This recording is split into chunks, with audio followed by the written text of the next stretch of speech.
เพียบขอคณีเราเวียงดมใส่กระนั้นไทยนึงก็ตัวแทนดมใส่กระนั้นคือจีเละขณะดมปอกโต๊ดได้มีปอซอหรือก็ปอเหลืองจะดมเดลพนิซอในแผนกได้เวียบรรดาบอปีกาเกาะสเตียใน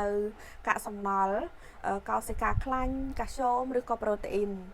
ปัญหากับตัวแทนจะได้มีเรียงเจียไตรเกาอนได้เวียนปอซอปอกระห้อมหรือก็ปอเหลืองละจะให้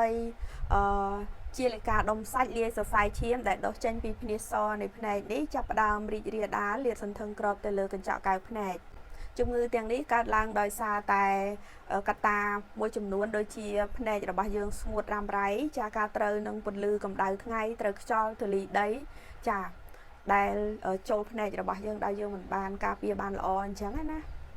ហើយបញ្ហាទាំងនេះគឺវាមានរោគសញ្ញាស្រដៀងគ្នាចាដែលធ្វើឲ្យភ្នែករបស់យើងក្រហមចារកម្មរមាស់ស្វាំងពេលខ្លះក៏ច្បាស់ពេលខ្លះក៏ស្វាំងចាចាញ់ខ្យល់ចាញ់ពលឺចាកាហាយភ្នែករមាស់រកម្មភ្នែកចាចឹងបងប្អូនដែលគាត់មានបញ្ហាដុំពកសាច់ក្រិននៅលើភ្នែកឬក៏បញ្ហាភ្នែកកតុយថ្លែនចាខាងខ្ញុំមានដំណោះស្រាយជូនណាបងប្អូនជាផលិតផលឱសថគ្រាប់លេបដែលមានភាពងាយស្រួលចាគឺបងប្អូនភាសាចូលទៅវានឹងជួយទៅទប់ស្កាត់កុំឲ្យវិវត្តទៅមុខហើយនឹងជួយរំលាយមិនថាដុំសាច់ក្រិនឬក៏សាច់កតុយថ្លែនទេមិនថាមានបញ្ហាមួយខាងឬក៏ទាំងសងខាងទេឱសថរបស់យើងគឺមានគុណសម្បត្តិចូលទៅជួយទប់ស្កាត់រំលាយជំរះបន្តិចម្ដ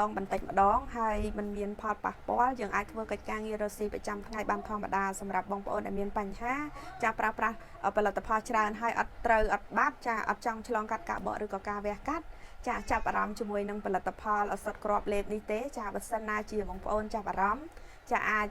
តំណាក់តំណងមកខាងនាងខ្ញុំបាននាងខ្ញុំនឹងផ្ដល់ព័ត៌មានលម្អិតជូនចាអាចតាក់ទងចូលទៅក្នុងឆាតនេះបានឬក៏តំណាក់តំណងមកលេខចាដែលមាន07គុត26 46 62ចា068 55 30គុត9គុតនិង07គុត26 46